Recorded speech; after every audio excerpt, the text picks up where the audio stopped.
नमस्कार मित्रांनो, मी सोमनाथ पवार. एनर्जी आलेली आहे. कारण कसं आहे, बऱ्याच दिवस झाला आपण ब्लॉगिंग करत नव्हतो आणि गंजलेलं डोकं. तर आता ऑइलिंग केलेले काल आपण 24 आवर्स चॅलेंजनी आणि ते फेल झालं. ठीक आहे, काय हरकत नाही. पण ते आता टायर आहे, पंक्चर होणार. ठीक आहे, काय हरकत नाही. ते भविष्यात बघू, परत कधीतरी केलं तर करू 24 आवर्स चॅलेंज परत. पुढचं पुढं बघू. तर आज आपण 8 वाजून 40 मिनिटं झाल्यात, जे की खूपच उशीर झाला. हेच माझं रोजचं रुटीन आहे. एक महिना भर झालं, 9ला 10ला येतोय. आणि काय कसं होतंय म्हणजे तुम्हाला आज कळन. मी महिनाभर मध्ये जेवढं जसं काम केलंय ते कसं काम करतोय ते आज दिसेल तुम्हाला. आणि मग तुम्हाला कळन की ब्लॉग का नाही आले. कारण मग असे ब्लॉग बनवून फायदाच नाही ना. आणि ते लपून बी फायदा नाही. मला असं वाटलं एक महिन्यानंतर असं वाटलं की किती लपवणार. आणि बरेच लोक असेच करतात, लपवतात. पण ते मला कुठंतरी असं वाईट वाटलं की काय लपवायचं. जे सत्य ते सत्य, दुखते लोकांना माहिती. त्यामुळे जे आहे ते दाखवू, फिल्टर नकोय आपल्याला. त्यामुळं आज मी असं नाही करणार की ब्लॉग साठी जास्त काम करणार आहे. आपली जी लिमिट आहे, जे महिनाभर जसं काम करत होतं तसंच करणार आहे. कारण कालचे 3 कांड आहेत त्याच्यावरच काम करणार आहे. कारण तुम्हाला ह्या महिनाभरात काय घडलंय ते ह्या एका ब्लॉग मध्ये आज दिसणार आहे. तर आजचं टायटल असं मला वाटतंय, एका महिन्याभरात काय घडलं. Nice title. बोलता बोलता मायकून काय, कधी कधी मी लय भारी बोलतो माहिती का. असो, तर चला आजच्या खेळाला सुरुवात करूया आणि बघूया आज पहिली ऑर्डर कुठली पडते कुठली नाही. तुम्हाला जसं की माहितीच आहे, आपण ओला बंद ठेवलेले, कारण ओला ऑर्डर हाताला लागत नाहीये. त्यामुळे ओलाला ही शिक्षा दिलेली आपण की बाबा तू लांबच राहा. त्याच्यामुळे काही फरक पडत नाही आपल्याला. काल बघितलं ना तुम्ही, दुपारपर्यंत आपण 1000 रुपये केलते, पण टायर मध्ये फेल झाला म्हणून. नाहीतर भाऊ 2000 पक्के होते. काल फुल कॉन्फिडन्स मध्ये होतो. पण ठीक आहे, जाऊ दे, कालचा विषय कालचा.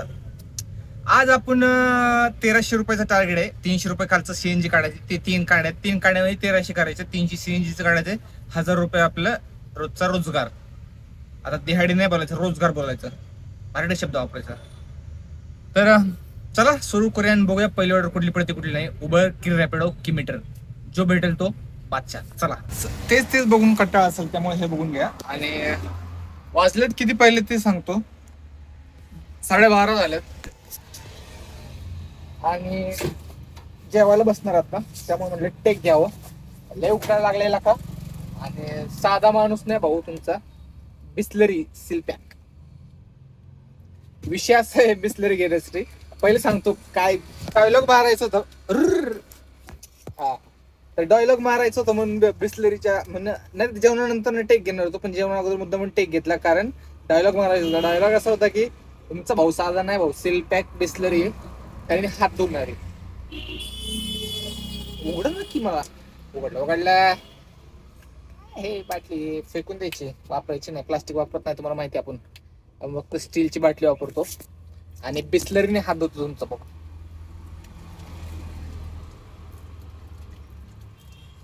थंड पाणी साधी घेतली पाहिजे होती, लईच थंड झाली. तुम्ही माणसाला बिस्लरीने हात धुतो एवढा मोठा झाला का नाही. विषय काय माहिती का, मी ज्या एरियात आलोय त्या एरियात मला हॉटेल्स भेटा नाही, जेणेकरून मी तिथनं पाणी घेऊ. आणि माझ्या ह्यात पाणी भरलंय, आता एकच घोटाचं पाणी आहे. आणि आता जेवायला बसायचं म्हणलं एका घोटात जमते वे, ओच घास लागायचं बिगायचं. त्यामुळे म्हटलं आपलं 20 रुपये गेलेले परवडलं, पण बिस्लरी घेतलेलं बरं नाही का. बिस्लरी हाय तर सगळं हाय. नशीब तिथं मला किराणा मालाचं दुकान भेटलं म्हणून बिस्लरी घेतलं. तर जेवतो आणि जेवणानंतर न बोलूया. तोपर्यंत बिस्लरी मला वाटतं थोडं नॉर्मल होईल. लई चिल आहे, एवढा चिल जमत नाही आपल्याला, रात्र त्रास होतो. बाकी ह्याचा एक घोट, त्यामुळे ठीक आहे चालेल. एका घोटात जमत, पण हात बीत धुवायला मग लागतं पाणी जरा जास्त. आज गुरुवार असल्यामुळे पाणी गेले आणि पाणी सकाळी भेटलं नाही. आपल्या पार्किंगचं पाणी असतं, पण तिथंच भरतो रोज. आणि बऱ्याच ठिकाणी भरायचं मग लक्षात राहिलंच नाही. आणि आता अशा ठिकाणी आले की इथं पाणीच नाहीये. पाणी म्हणजे इकडं उंडरी साईडला आहे, इकडं पाणी असतं पण टँकरने येतं. टँकरच्या भरोश्यावर सगळे. मग सोसायटीत जाऊन कोणाकडे भीक मागणार आपण, कोण देणार आपल्याला. आपलं काम काय, ड्रॉप करायचं निघायचं. आपण झोमॅटो डिलिव्हरी बॉय थोडे पहिल्यासारखं की वरती गेलं मग हा ताई द्या म्हणलं तेव्हा देतात. नाही पाण्याला नाही म्हणत नाही कोण. पण विषय असं की आता आपण कुठं वरती जातो कुठं मागतो, तर आपले 20 रुपये घालून आपलं चला नाही का. तर जुने दिवस आठवले. जुने दिवस म्हणजे पहिला मी डबा नव्हतो नेत, आणि तेव्हा नाही का प्रत्येक वेळेस मी बिस्लरी, रोज बिस्लरी घ्यायचो. स्टीलची बाटली नव्हती पाणी प्यायचं बाटली फेकून द्यायचं, पाणी प्यायचं बाटली फेकून द्यायचं. रोज सकाळी एक बाटली असायची माझ्या संग, पण ती संपली की आणि मला बाहेरचं पाणी जमत नाही, तुम्हाला माहित असेल. त्यामुळं कारण मी आजारी पडतो. फिल्टर होतं ना पाणी, आपल्या इथलं फिल्टर आहे, बाहेरचं पाणी फिल्टर असतं नसतं, त्यामुळे जमत नव्हतं. त्यामुळे पहिला आणि कमवायचं बी तेवढं 3,000 रुपये, म्हणजे 20 रुपये बिस्लरीला काय आपल्या दिवसात 1-2 बिस्लरी व्हायच्या, 30-40 रुपयाला काय फरक पडत नव्हता. आणि 100-150 रुपये खायला जायचे, म्हणजे 200-300 रुपये आपल्या अशीच जायचे. त्यामुळे आपले फरक नव्हता पडत. मोठा माणूस राजा माणूस होतो पहिला, आता गरीब माणूस आहे. कारण आता धंदा कमी झालाय. याला कारणीभूत बी मीच आहे की उशिरा उठणं. जसं की आज उशिरा उठलो, काल लवकर उठलो तर आज उशिरा उठलो. आणि याला कारण आज उशीर उठण्याचं कारण हे की काल एडिटिंगला वेळ लागला. कॅपकट मध्ये सगळं एडिट केलं, 4K क्वालिटी दिली, जरा इफेक्ट दिला, कलर करेक्शन, आणि साऊंड नॉईज खूप येत होतं, थोडं कमी केलाय. पूर्ण कमी झालेलं नाही मला माहिती आहे, पण पहिल्यापेक्षा खूप कमी झालेलं आहे आणि खूप चांगली गोष्ट आहे. आणि थंबनेल बघितलं असेल, थंबनेलला बी खूप वेळ घातला, खूप वेळ विचार करायला लागतो की काय बनावं काय नाही. की 3-4 थंबनेल बनवले, त्यापैकी एखादं सिलेक्ट झालं आणि एखादं अपलोड झालं, म्हणजे खूप मेहनत असते. आणि डेली ब्लॉगिंग करायचं म्हणल्यावर कधी कधी असं होतं की थंबनेल चांगले बनत नाही किंवा ब्लॉग चांगले बनत नाही, तर समजून घ्यायचं. कारण सगळं करून हे करणं अवघड आहे, तर आपली आवड आहे म्हणून आपण बनवतो, त्यामुळं चालून घ्या, समजून घ्या. आणि काल लई दिवसांना बनवलं होतं, त्यामुळे जरा जास्त वेळ दिला. आजपासून पुढे जर थंबनेल बिमनेल गणले किंवा पहिल्यासारखेच थंबनेल साधेवाले, जे हँकी पँकी नको. हँकी पँकी करायला काय होतं, वेळ लय जातो आणि एडिटिंगला बी वेळ जातो, त्यामुळं समजून घ्या मित्रांनो. मच्छर आत्ताच थांबूया जरा सावलीला. आहा, काय व्ह्यू भेटतो मस्तपैकी. पण गाड्या येतात जात ना, वाईट घेते, बसू घेतो काय. डोळ्यात जातो का बाबा आता. तर वाजल्यात 1:17. बराच वेळ लागला टाइमपास करत. रील बघत काम काय आपल्याला, रील बघायचे आणि जेवत बसायचं. आता पण मला वाटतं 700 रुपये काहीतरी झालेत, जे की मला वाटतं रॅपिडो आणि उबरची सेम कंडिशन आहे. आणि 300-600 काय माहिती, आठवण कुठली ऑर्डर. मी आता टेक घेतला, कारण मला सांगायचं होतं की सकाळपासून मी काम कसं केलंय. पहिली ऑर्डर कुठलं पडली, दुसरी ऑर्डर कुठली पडली, आठवण आहे मला. गिरणी येतील उंडरीला. इकडं पाण्याचा विषय तुम्हाला सांगितलंच आहे मी. जेवण झालं तरी आठवण आहे, डोकं चालला नाही, म्हणजे काहीतरी अजून खाल्लं पाहिजे, डोकं चाललं. असं काय हरकत नाही, जास्त टाइम कशाला घालवायचा. जेवण झालं, आता आपल्याला सुरुवात करायची जेवण अंतरणाची. आतापर्यंत 700 रुपये आले, जी की खूप चांगली गोष्ट आहे. पण असे ट्रक आले की डिस्टर्ब होते. अजून 700 रुपये तरी झाले पाहिजे का नाही. 1300 करायचं, 1400, 1700, 14.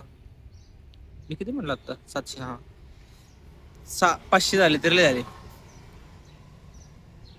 पण बघू, 1300 करायचेत ना, 6, 12, 13, 600 करायचे होते. करूया, काय विषय नाही. मोका टाइमपास व्हायला लागलाय. काय टेक घेतला काय माहिती, जे बोलायचं होतं ते सोडले, बलत बडबड करत बसले. काय हरकत नाही, पानं फुलं बघा आणि करूया सुरुवात. आणि बघूया 600 रुपये कसे होतात कसे नाही. बऱ्याच दिवसांनी फुल दिसले मला लहानपणी, म्हणजे मी जास्त बाहेर हिंडत नाही, बघू शकतो तुम्ही. आता एक वडगाव शहरीमध्ये ऑर्डर ड्रॉप केली आणि एक कस्टमर तिथंच थांबलेला हात दाखवतं. माझ्याकडे होतं कस्टमर, त्यांना सोडून ह्यांना पिकअप केलं आणि ह्यांना ड्रॉप करायचं होतं अकोला सेंटरला, विमाननगरमध्ये. त्यांचं असं म्हणणं होतं की कस्टमरचं मी अर्धा तास गेले थांबले इथं आणि मला कोणी पिकअप करायला येत नाही. ओला बुकिंग केलं तर पण ओला अर्धा तास झाला म्हणते येते पण येत नाही. 3-4 ड्रायव्हर बदलले तरी येत नाही. तर त्यांना सांगितलं असं का होतं काय नाही, तुम्हाला मी तेच सांगतो. कस्टमर आणि पॅसेंजर आणि ड्रायव्हर आहे दोन्ही लोकांसाठी हे चॅनल आहे. तुम्ही जर रोज ट्रॅव्हल करत असाल रिक्षाने, तर तुम्ही रोज बघत जाऊ ना व्हिडिओ, तुम्हाला नवीन अपडेट्स भेटतात, काय चाललंय काय नाही. मी त्यांना सांगितलं का आले का नाही, कारण ड्रायव्हरला पैसे कमी भेटतात ओलाला. तुम्हाला माहिती असेल, मी 3-4 दिवस झाला ओला वापरत नाही. काहीतरी एक तर हाताला लागत नाही, नवीन ड्रायव्हर लोकांना देतं आणि त्यात प्लस कमी पैसे बी कमी देतात. तिथं 17 रेट चालू, तिथं 16 बी नाही, 15च्या आतच 15-14 ते रेट देते. मग काय परवडतं, तर प्लस ट्राफिक, त्यामुळे ड्रायव्हर येत नाही म्हटलं. त्यांना मी सजेशन दिलं रॅपिडो वगैरे वापरा, कारण रॅपिडो 17 देते प्लस कधी कधी 10-20 रुपये एक्स्ट्रा देतात, जे की परवडते. रॅपिडो देत नाही, कस्टमर देते ते. त्याचं ऑप्शन असतं की ड्रायव्हर सॅटिस्फाईड नाही, एवढा पैसे तुम्ही कृपया पैसे वाढवा, तर ते पैसे वाढतात 10-20 रुपये, जे की बरोबर आहे, कारण ट्रॅफिक लागतं 10-20 रुपये वाढतात ते इथवर योग्य आहे आणि इथवर त्यामुळं होऊ शकतं. तुम्हाला ड्रायव्हर लवकर भेटू शकतो. मी असं त्यांना सजेशन दिले. त्यांनी आता ओला अनइन्स्टॉल मारलेले आहे, रॅपिडो इन्स्टॉल केले. बाकीच्यांना बी हे सांगणं आहे की ओला काढून टाका तुमच्यातनं. उबर बी काही एवढं भारी नाही आहे. उबरने बी सकाळपासून मी बघतोय ते मीटरने येतं म्हणून परवडते. जर उबर बी बघितलं तर रेट कमी देते. रॅपिडो सध्याला चांगलं आहे. जर जमलं तर मीटरनी चला, म्हणजे असं डायरेक्ट हात दाखवून आला तर ठीक, नाही आला तर डायरेक्ट रॅपिडो बुक करा आणि किंवा कुठल्याही ॲपने बुक करा. मला काही कोणाशी दुश्मनी नाही आहे. तिन्हीमुळे माझं घर चालतंय, पण माझ्यामुळे त्या तिन्ही ॲप्लिकेशनवाल्यांचं घर चालतं. असं नाही की त्या कंपनीमुळे लोकांची घर चालतं. असं नाही की त्या कंपनीमुळं आमची घर चालतं, आमच्यामुळं बी त्यांची घर चालतं. हे कोलॅबरेशन आहे. तर ऑर्डर पडली, चला. कस्टमरला फोन केला म्हणून कट केला. मोरल ऑफ द आणि एंड ऑफ द स्टोरी सांगायचं एवढंच आहे की कधी कुठल्याही कंपनीवरनं कोणाचं अडत नाही, कोणा ड्रायव्हर किंवा कोणावरनं कुठली कंपनी अडत नाही. आणि त्यांनीही हात दिला, आपणही हात दिला तर दोघांचंही घर चालणार आहे. आपण काही लोकांना असं वाटतं की कंपनी आहे म्हणून आपण आहे म्हणून कंपनी आहे. हा विचार करा, विचार बदला मित्रांनो. मोठे असाल नाही तर असा विचार कसा, अरे ही मोठी कंपनी आपल्याला हे काढून टाकू दे काढून, दुसरी कंपनी पडली, सगळ्यांनी सोडले तर काय कंपनी चालेल. विचार करा की तुम्ही एकी ठेवा. त्यामुळं सांगत असतोय. आणि ओला उबरची काही दुश्मन नाही आपल्याला. फक्त ओला उबरला सांगणं एवढंच आहे की भाऊ तू पहिल्या येड्यागत करत होता, तुला परत नाही का स्ट्राईक करून आणलंय तुला एका वाटेवर, त्या वाटेवरनं परत तू त्याच वाटेवर चाललाय. परत स्ट्राईक आणायला नको लावा मला. एक चालले मोठी, एक तर आमची ड्रायव्हर लोकांची. तर समजून राहा जरा, नाहीतर धंदाच करून देणार नाही महाराष्ट्रात गायबच ओला उबेर रॅपिडो. फक्त मीटर भाऊ. तर आपल्या नादाला नाही लागायचं ओला उबेर रॅपिडोवाल्यांनी. करायचं तर धंदा नीट, नाहीतर गायब महाराष्ट्रात. कारण तुम्ही आमच्या हक्काचे पैसे घेताय. डिस्काउंट द्यायचे तुम्ही कस्टमर लोकांना द्या, तुमच्याकडून द्या, पण आमच्या खिशातनं नका देऊ. चला. विमाननगरमधून आपण एका कस्टमरला पिकअप केलं, त्यांना ड्रॉप केले. कुठे गेलं मला आठवण नाही मी कुठे. तर सीन आत्ता असं आहे की आपण टोटल मारले सकाळपासून, आपलं काय झालं काय नाही. तर 1300 रुपये झाले. म्हणजे आजचं टार्गेट जे झालं तेच झालं आहे.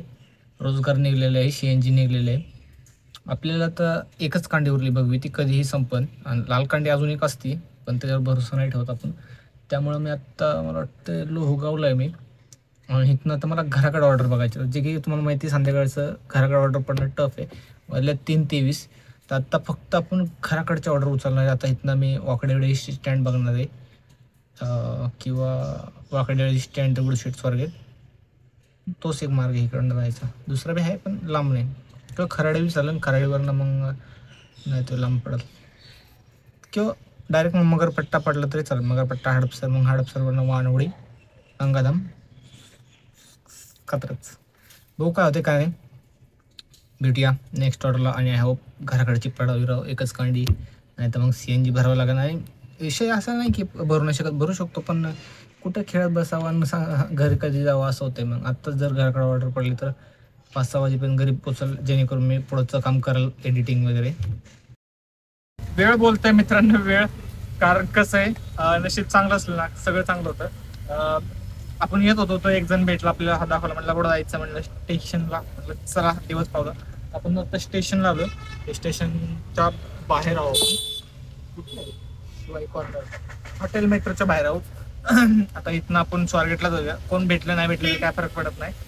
आणि भेटलं तर चांगली गोष्ट आहे की असं नको की आपल्याला पैसे नको. कारण इथनं आपल्याला कात्रजला जायला तरी 200-300 रुपये होतं. 200 झाले तरी डोकं पाणी. पण नशीब प्रत्येक वेळेस साथ थोडी देते. आत्ता दिली तेवढं भारी झालं. नशीब कॅश नव्हते माझ्याकडे, कस्टमरने कॅश दिले. कारण मग अशी एक जण मला सकाळी हॉस्पिटलला होतं, जहांगीरला एकाला सोडलं, जहांगीरला कमला नेहरूला. तर बाहेर ना आलता तो आणि म्हणला ATM इथनं भेटा नाही म्हणला, आणि पैसे नाहीत म्हणला. पैसे ऑनलाईन आहेत म्हणला, पण कॅश नाही म्हणला, कॅश पाहिजे. त्याला कॅश दिले, माझ्याकडे कॅश होते म्हणून त्याने ऑनलाईन दिले. पण तुम्ही असं कोणाला ट्रान्झॅक्शन करू नका. कारण कसं आहे, कोण फसवतं, कोण चांगलं असतं, कोण वाईट असतं, नाही का. असले जमिनीत पडायचंच नाही. या अगोदर बरेच स्कॅम झाले, त्यामुळं मी त्याकडून ट्रान्झॅक्शन बघूनच प्लस पैसे झाले का हे बघूनच घेतलेले. आणि मी का केलं तर मला गरज होती पैशाची ऑनलाईन मध्ये. कल्याण नगर आपल्या स्वारगेट असं नेला असता पाहतो. असं होतं घरी जायच्या वेळेस दुसरीकडे कस्टमर भेटतात. तर मॉरल ऑफ द स्टोरी सांगायचं एवढंच आहे की असं ट्रान्झॅक्शन कोणी असं अनोळखी व्यक्ती किंवा पॅसेंजरकडनं तर घ्यायलाच लागतं आपल्याला. पण अनोळखी व्यक्ती आला म्हणाला की भाऊ ऑनलाईन कर, ऑनलाईन देतो, कॅश दे, सत्य भाऊ असे पैसे घेऊ नका. कारण साधं भोळा चेहरा बोलून फसवलं जातं. आता मी का केलं ते तुम्हाला सांगितलं, कारण मला ऑनलाईन पाहिजे होते. कारण आपल्याला असते आपले हप्ते चावले, ऑनलाईन पैसे लागतात. असं बी मी ते पैसे मी बँकेत टाकणार होतो त्यामुळं, पण ते मी काळजीपूर्वक केलं त्यामुळं ठीक आहे. ते आपलं रोजचं गाड्यामुळे. पण एखादा असं नवीन असतं तर म्हणतं ठीक आहे की एवढा काय बिचाराला गरीबाला मदत करू, माणूस बघा मग बघा विचार करा.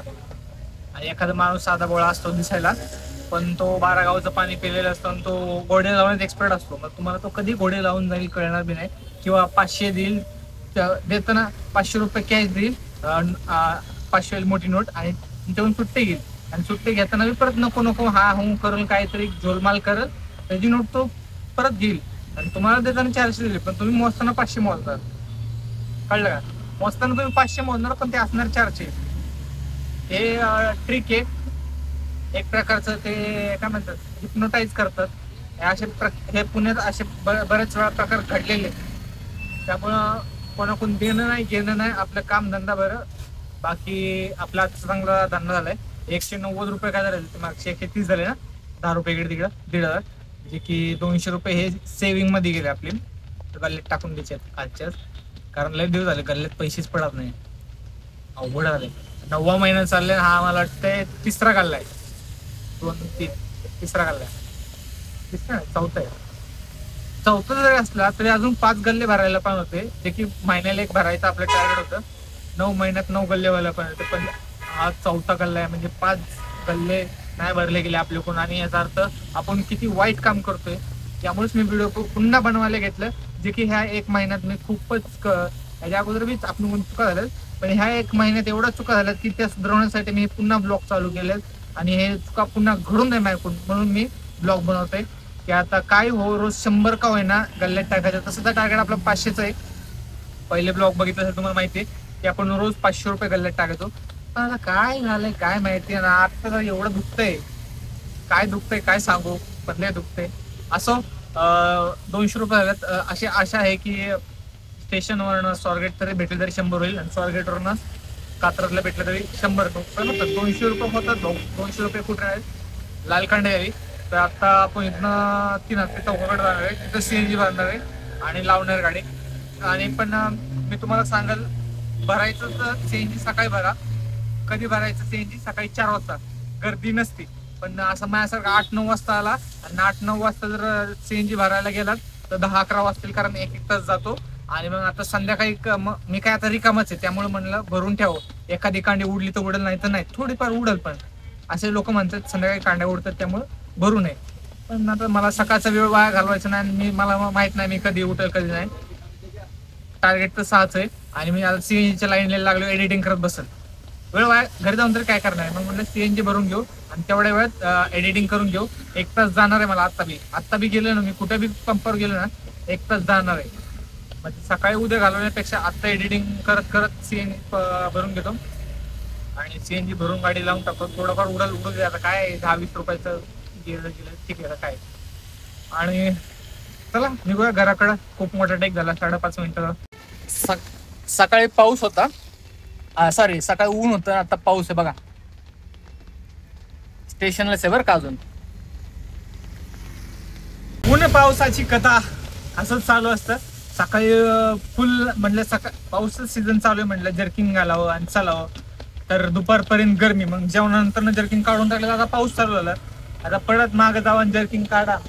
त्यामुळे मी रिक्षाच्या बाहेर निघलं की ऊन लागते, बाहेर निघले की पाऊस लागते. करू तर करू काय आता. 4ही बाजूला दरवाजे बसून घेतो, इथे AC लावतो, इकडे हीटर लावतो. मग उन्हाळा आला की AC चालू, हिवाळा आले की हिटर चालू, चला घरी. तर साफ करून घेऊया. काय साफ, वातावरण काय फ्रेश झालेलं आहे. आपण आलो आता कुठं, लईच खराब झालंय का रे. राहू दे, काय विषय नाही. 1 मिनिट साफ करतो. लागा लागा साफ केलं, लय कडक दिसते की. तर विषय सांगतो, काय नाही काय काय काय ना तर मला वाटतं आपण कुठं होतो काय आठवण आहे. पण एक ऑर्डर पडलेली आपल्याला आपल्या एरियात, सहकार नगरला. आता सहकार नगरला आहे. आणि सीन असं झालं की जसं काही मी रील बनवली आहे मागाशी, टाकली असेल तर. मीटरचा दुपारी जो किस्सा झाला तोच किस्सा रिपीट करतो. तो एक किस्सा, हा किस्सा सेम असेल. मग आत्ताचा किस्सा सांगतो, तो हा सेम असेल. तर कस्टमरने बुक केलं होतं आपल्याला उबरवर, आणि उबरवर पैसे जास्त दाखवते. आणि जसं की आपण म्हणलं, आपण मीटर प्रमाणे चालणार आहे, त्यामुळे आपण मीटरच्या हिशोबाने चाललो. आणि कस्टमरचा फायदा झाला. फायदा काय झाला सांगतो मला. 114 रुपये काहीतरी दाखवते त्यांना, आणि मीटरने आले तर 107 रुपये झाले. तर कस्टमर खुश झाले, म्हणजे हे परवडते की. मी त्यांना तेच म्हटलं, मॅडम त्यामुळेच तर मी तुम्हाला सांगितलं म्हटलं. कारण कसं आहे, हा विषय काय झाला ते सांगतो तुम्हाला. कारण कस्टमरचं हे जे लेन आहे, ते लेनला ते फिरून ये म्हणत होतं 1 किलोमीटर, जे की काहीच गरज नाहीये. इथं डिवायडर नाही, काय नाहीये, रोजचे नाही, आपल्याला माहिती आहे. पण ते गुगलला असं वाटतं की नाही का, तू इकडं राईट मारण्यासाठी त्याला 1 किलोमीटरचा युटर्न घ्यायला लागतो, जो की तो शिंदे हायस्कूल पाशी, आपण एक कमानी पाशी, चौकीच्या इथल्या. सहकार नगर 2 आहे ना, 1 का 2 काय असेल ते समजून घे. चौकी पासलं कॅफे नाही आहे तिथलं. कॅफे नाही आहे काय, काय माहित, काय माझ्या लक्षात नाही राहत. पण चौकी आहे तर सहकार नगरची नाही रे, इथली कुठली चौकी हे असं असतं, माझं लक्षात राहत नाही. पण इमॅजिन करा की एखाद्याचं घर इथे आणि 1 किलोमीटर पुढे त्याला मोकार युटर्न घ्यायला होते. 500 मीटर जायला, 500 मीटर यायला, म्हणजे तिथे त्याचे 17 रुपये वाया जातात ते. आणि मला वाटतं त्यांची 107 दिले ना ते, 7 रुपये वाचले. हे 17 रुपये होतात, म्हणजे 10 रुपये कमी देत होतं कंपनी मला. जरी इथं डिवायडर असते, जरी मी असं फिरून आलो असतो, तरी मला 10 रुपये कमी दिले असते. म्हणजे माझंही नुकसान झालं असतं. तर मीटरच्या हिशोबाने मला परवडले, कारण मी जेवढं ट्रॅव्हल केले तेवढंच मला भेटले, जे की ह्यात कस्टमरचा सुद्धा फायदा झाला आणि माझा सुद्धा फायदा झाला. मी दुपारीचा एक किस्सा सांगतो, तो थोडा वेगळा होता. तो असा होता की कस्टमरला मगरपट्ट्यासाठी टॉवर 2ला जायचं होतं, पण मेन गेटवर त्यांना त्यांचा कलिग भेटला. आणि ते तिथून, कलिग म्हणजे आपण एकत्र काम करत नाही का, आपला जोडीदार, एकाच कंपनीत काम करतो, आपला जोडीदार असतो, त्याला कलिग इंग्लिश शब्द आहे, मला बी नव्हतं माहीत. तसं आपण आता रोजचं आपलं हे काम धंदा, त्यामुळे त्यात शिकायला भेटलं आपल्याला, बाकी काय नाही. इंग्लिश तुम्हाला माहिती आहे, इंग्लिश इकडे येते तर आपण इकडे मागं फिरून जातो, आपल्याला त्याचा काही संबंध नाही. तर विषय असा आहे की त्यामुळं मी सांगत असतो की मॉरल ऑफ द स्टोरी की मीटरनी चला पॅसेंजरने, आणि रिक्षावाल्यांनी मी मीटरनी घेऊन चला. आता तुम्ही म्हणसाल तर भाऊ तुझं नुकसान झालं. नुकसान काय नाही भाऊ, फायदा झाला. जेवढं ट्रॅव्हल केलं तेवढं पैसे भेटले. ते 10-20 रुपयाचा विचार करण्यापेक्षा, जसं मला आता हे कस्टमर समज अचानक त्याला कुठंतरी जायचं असेल दुसरीकडं, मग वाढलं का नाही मीटर, आणि 1 किलोमीटर कधी कधी लोक पुढे नाही. समजा की आता समजा एक गेट आहे, ह्या गेटपासून काय वेळेस काय काय असतं माहिती आहे का, हे जे ए विंग बी विंग हे सोसायटी मागे दिसते ना, एवढे जवळ नसते, आतमध्ये असते. आतमध्ये 1 किलोमीटर सोडू म्हणतात फुकटमध्ये, नाहीतर रेटिंग खराब करेल किंवा पैसेच देणार नाही, अशी दादागिरी करणारे काही लोक असतात. आणि 1 किलोमीटर तुला सोडणे, 1 किलोमीटर तुला बाहेर येणे, 2 किलोमीटर तुला फुकट, आणि ते वाढत नाही पैसे, मग त्यात तुझं नुकसान आहे ना. त्यापेक्षा आपण सरळ सरळ बाबा, जेवढं ट्रॅव्हल करशील तेवढं पैसे भेटले तुला, तुझाही फायदा आणि त्यांचाही फायदा आहे. त्यामुळं पॅसेंजर लोक जर बघत असेल तर कृपा करून तुम्ही मीटरने चला. आणि ड्रायव्हर लोक असेल तर तुम्ही मध्ये मध्ये स्ट्राईक केली तेव्हा काही महिने लोक चालू होते, मार्च एप्रिलमध्ये, मे जूनपर्यंत. जुलै नंतर काय झाले, फिसकाटले सगळे. आता 3-4 महिन्यात, जुलै ऑगस्ट 2-3 महिन्यात सगळं बिघडलं वातावरण परत. तर सांगणं एवढंच आहे ड्रायव्हर लोकांना बी आणि पॅसेंजर लोकांना बी, मीटरने चला. बाकी मला वाटतं आज आपली टोटल 1600-1700 रुपये काय झालं, 1500 झालं का, 1600 नाही रे, 1300 झाले ते मागाशी. 14, 15, 16, हा 16 काय तरी. असं काय होईल काय नाही होईल ते पहिल्यासारखं, पहिले जसं पूर्ण असतं ना रट्टा, ओलाचं एवढं, उबरचं एवढं, रॅपिडोचं तेवढं, ते सगळं टाकल मी, म्हणजे मला बी कळेल, कारण मला बी अंदाज नाही. पण माझा अंदाज असा म्हणजे 1600 असा आहे, खालीवर होऊ शकतो. ॲक्युरेट आकडा जो आहे तो मी टाकलच. बाकी तुम्हाला हा आजचा ब्लॉग कसा वाटला मला नक्की कमेंट करून सांगा. आणि असेच डेली ब्लॉग बनवू का नाही मला कमेंट करून सांगा, जेणेकरून मला मोटिवेशन भेटन. मी तुम्हाला असं न्यूज देत राहील ऑटो इंडस्ट्रीबद्दल, तर आणि मोटिवेट करत राहील. तर तुम्ही मला मोटिवेट करत राहा, माझे व्हिडिओ बघत राहा. तर भेटूया उद्या नवीन ब्लॉगमध्ये. तोपर्यंत शुभरात्री. बाय. तुम्ही नाही म्हटलं तरी मी बनवणार. मी लय येडा माणूस आहे, जे माझ्या मनाला वाटेल ना मी तेच करतो. मी नुसतं कोणाचं ऐकत. चला बाय.